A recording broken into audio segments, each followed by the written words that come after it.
আপনার ফোনে একাধিক জিমেইল থাকার কারণে আপনার ফোনটি ঘন ঘন হ্যাং হতে পারে, স্লো হতে পারে অথবা একসময় বন্ধ হয়ে যেতে পারে।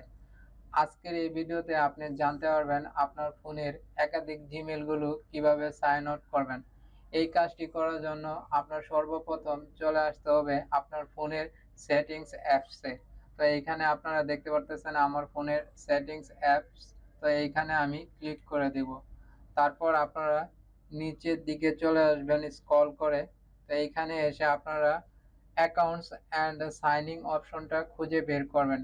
তো এইখানে আপনারা দেখতে পারতেছেন অ্যাকাউন্টস অ্যান্ড সাইনিং লেখাটা। তো এইখানে আপনারা ক্লিক করে দিবেন। তারপর স্ক্রল করে একটু নিচে চলে আসবেন। তো আসার পর এইখানে দেখতে পারতেছেন গুগল লেখা।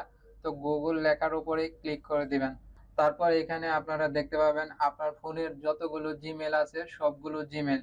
তো আমার এই ফোনে দুইটা জিমেল আছে, এই জন্য দুইটা জিমেল দেখাচ্ছে। তো এখন আমি যে জিমেলটা সাইন আউট করব সেই জিমেলের উপরে ক্লিক করে দিব। ধরেন আমি এই জিমেলের উপরে ক্লিক করে দিলাম আর এই জিমেলটা আমি সাইন আউট করে আপনাদের দেখাবো। তারপর আপনারা নিচে দেখতে পারতেছেন মোর লেখা। তো মোরের উপরে ক্লিক করে দিবেন।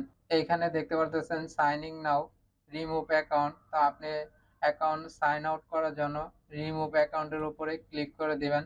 রিমুভ অ্যাকাউন্ট আপনি যদি রিমুভ করেন তাহলে আপনার কি কি সমস্যা হতে পারে এখানে একটি মেসেজ চলে আসছে, removing this account will delete all of its message contacts and other data from the phone. আপনার ফোন থেকে মেসেজ কন্ট্যাক্টস অ্যান্ড আদার যে ডাটাগুলো আছে সেগুলো চলে যাবে। তারপর আপনি রিমুভ অ্যাকাউন্টের উপরে ক্লিক করে দিবেন। এইখানে এখন দেখতে পারতেছেন দুইটা অ্যাকাউন্টের ভিতরে একটি অ্যাকাউন্ট। তো এইভাবে আপনারা আপনার ফোনের একাধিক জিমেল গুলা সাইন আউট করতে পারেন। তো আজকে এই পর্যন্তই। সকলের সুস্বাস্থ্য কামনা করে এখানেই শেষ করছি।